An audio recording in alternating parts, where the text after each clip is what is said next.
વિકાસ, પ્રગતિ અને પવિત્રતા. દીપમાલા ન્યૂઝ. નમસ્કાર. અમેરિકામાં વસતા બે વિદ્યાર્થીઓ ખુશી અને વિભોર તરફથી મહેમદાબાદ તાલુકાના વાઘાવત અને પથાવત પ્રાથમિક શાળાની 120 દીકરીઓને સ્કૂલ બેગ આપવામાં આવી.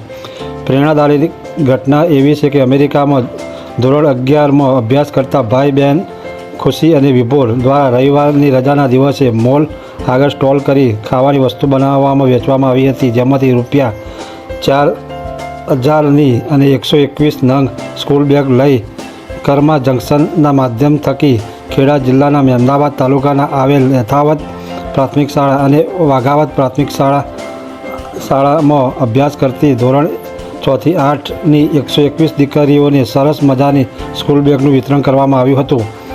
કન્યા કેળવણીને પ્રોત્સાહન મળે તેવા ઉમદા હેતુથી કરવામાં આવેલ આ કામગીરી બદલ ખુશી અને વિભોરને શાળા પરિવાર તેમજ શિક્ષણ વિભાગ દ્વારા આભાર વ્યક્ત કરવામાં આવ્યો હતો. આ પ્રસંગે કર્મા જંકશન તરફથી હનીભાઈ તેમજ અમદાવાદના BRC કોઓર્ડિનેટર દીપકભાઈ સુથાર ઉપસ્થિત રહ્યા હતા. દીપમાલા ન્યૂઝ, કલોલ.